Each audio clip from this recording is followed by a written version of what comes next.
Welcome back to Movie Recaps. Today I will show you a prehistorical adventure film from 2018, titled Alpha. Spoilers ahead. Watch out and take care. 20,000 years ago in prehistoric Europe, a small group of hunters led by their leader Tao gets ready to attack a herd of steppe bison. They create a wall of spears that causes the bison to stampede off a cliff, but 3 of them stay back, and one particular bull goes after Tao's son Keda. After savagely hitting him with its horns, it drags him to the edge of the cliff, where Keda falls to the abyss after Tao hits the beast with his spear. This all begins 1 week earlier, when the teenagers of the tribe are tested on their spear-making skills. The only ones to pass are Keda and his friend Kappa, so they will be brought to the last hunting expedition before winter comes. As part of the ritual that marks them as adults now, they also get beat up by the other men to learn that pain will journey with them, and they are blessed by the local shaman by the campfire. Later, while pretending to be asleep, Keda overhears Tao and his mother Ro talking. Ro does not think he is ready to hunt because he leads with his heart, not his spear, but Tao believes Keda must do his part and prove himself to the tribe. The next morning, the hunting party leaves after saying goodbye to their loved ones and getting the shaman's blessing. Ro even gives Keda an extra piece of fur as a safety token. The party begins traveling across the land by following the sacred path left by their ancestors, who have made a series of rock sculptures that leave a trail for them to follow. The hand paintings on them point at the direction they must take to the hunting ground. During the trip, they come across another hunting party led by Zai, an old friend of Tao's who has recently lost his son. Both parties begin traveling together then. Whenever he has the chance, Keda tries to prove himself to his father, but he is not able to start a fire and cannot bring himself to kill the boar the other men capture, so he feels like a failure. One night, while they are eating by the fire, they hear a noise behind them, so they swiftly jump onto a defensive position. When nothing comes, they quickly relax, which proves to be a mistake. A cave lion suddenly jumps out and snatches Kappa, who it takes away to feed on. The next morning, the men build a cairn to give Kappa a memorial service that symbolizes the passing of one's spirit to the afterlife. The trip continues with only stops to hunt and rest. One evening, when they find a large and safe cave to sleep in, Tao takes the chance to make Keda get a tattoo of the constellations just like him. That way he will always find a way home. It takes a good amount of days, but eventually, they find a trail of dump that takes them to a herd of steppe bison, which brings the story back to the beginning. As he falls, Keda tries to hold onto a rough cliff edge, but he slips and lands on a further ledge, where he breaks a leg and falls unconscious. Desperate to save his son, Tao tries to climb down, but his fellow hunters stop him, pointing out it is too late. While the men bring the sleds to carry the bison on, Tao stays by the edge of the cliff, crying in denial.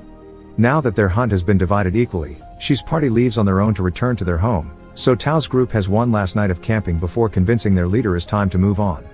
The following morning, Tao builds another cairn while tears of grief continue to fall. Many hours after the party is gone, a vulture lands on Keda and tries to feed on him. This makes him wake up, and after pushing the bird off him by wringing its neck, he realizes the situation he is in. Dragging his broken leg behind him, Keda tries to climb down, but there are not enough rough edges for him to hold on, and ends up hanging in there for a long excruciating moment.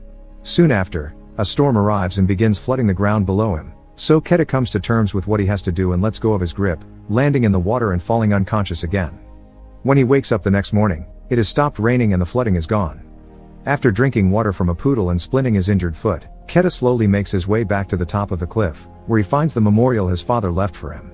But Keda kicks it out in frustration when he realizes he has been left behind and must find his way home on his own. Keda begins traveling alone. He feeds himself bugs, fills his canteen in any poodle he can find, and climbs trees to sleep safely at night away from predators. When a pack of wolves finds him in the middle of the day, Keda runs to a tree again, stabbing one of the wolves when it grabs his leg before he finally climbs to safety. He stays on top of the tree until the wolves get tired of waiting and they all leave except for the one Keda injured. He prepares a spear to finish it off, but he cannot bring himself to do it, so he decides to ignore it instead. Except Keda cannot do that either. The wolf's painful whining is too much to hear. Keda decides to help and, after tying up its snout not to get bitten, he picks up the wolf and carries it to the lake in order to clean its wound. Sadly they cannot rest there for long because there are hyenas nearby, so Keda carries the wolf again until they find shelter in a cave where they can sleep safely. The next morning, Keda finds a mortar near a bunch of bones and uses it to create a plant salve that he applies on his foot while the wolf manages to free his snout. Seeing as the animal is behaving, Keda decides to share his water with it, which the wolf finally accepts after lots of growling. Keda goes as far as cleaning the wound with the fur his mother gave him and sharing the worms he finds with the wolf as well. But worms are not enough to keep themselves fed, so Keda finally gets brave enough to make his first hunt. He kills a rabbit with a rock and even manages to start a fire at last to cook it. The wolf tries to take the rabbit from him, but Keda quickly pushes him away, remembering the lessons about leadership his father has taught him. He establishes dominance by always eating first and feeding the wolf after he is done. No matter how much he shares with it though, the wolf still will not allow him to touch it. Winter is quickly approaching and Keda must find a way home before snow begins to fall. He does not think he can make it without his father, but he has to try.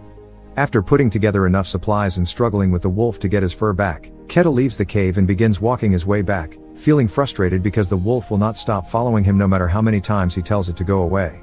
Eventually, Keda gives up and accepts the wolf as his new travel companion, even training it to come over when he whistles.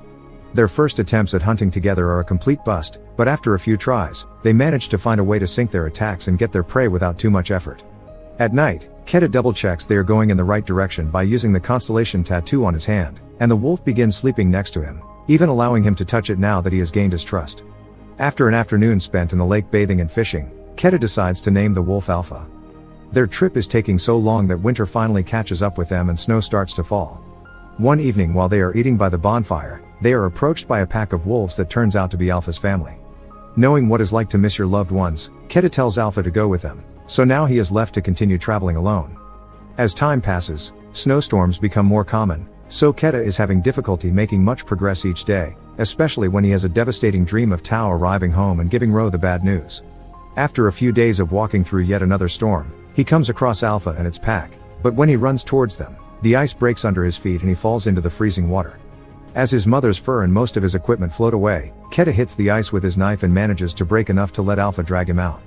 The two of them begin traveling together again, and later that night, Keda sleeps hugging Alpha to regain some warmth in his freezing body. After advancing a few more miles, they find a trail of tracks that they follow to a hut, but sadly, the owner has frozen to death. There is no food to be found, but Keda does grab a bow and arrow to hunt, ignoring Alpha's worry when he suddenly begins to cough up blood. Sometime later, the duo finds itself between a rock and a hard place. There are hyenas following them but also a very dangerous storm ahead of them, so they run until they find a cave to hide in. Unfortunately, the place is not empty. There is a cave lion that does not hesitate to attack them. Alpha fights it fiercely while Keda puts the arrow on his bow, concentrating to hit the right target. He manages to kill the lion and save Alpha, who still comes out heavily wounded from the fight. When they go back to very slowly traveling in the middle of the snowstorm, they find the sculpture that marks the sacred path, so Keda knows they must be close. His hope gets stronger when the northern lights appear above them one night, a sign that his ancestors must be guiding them. However, Alpha is too weak to keep going, and one day he finally collapses. Not wanting to leave his friend behind, Keda begins to carry the wolf in his arms, ignoring the fact he is also weak and continues to cough up blood. The conditions are so harsh that Keda eventually collapses as well. But then, he finds encouragement in a memory that comes to him in a dream. It is the conversation he overheard his parents having the night before they left. To help Ro not to worry, Tao had told her Keda is stronger than even himself knows. With newly acquired strength gained from his father's belief in him, Keda wakes up and picks up Alpha again, carrying it through the storm until they finally make it back to his tribe. Nobody can believe what they are seeing, and Tao cries as he tells his son how proud he is before taking him and the wolf into a tent to be taken care of. After Keda is patched up and fed, the shaman examines Alpha, quickly realizing what its problem is. Alpha is actually female, and she is giving birth. All the puppies are born safely and healthy, and the tribe welcomes them as part of the family. Years later, once the puppies have become proper adult wolves, they are assigned to hunters as partners and are taken to the next great hunt before winter. Make sure to subscribe and turn on notifications so you can watch more videos like this. Thanks for watching.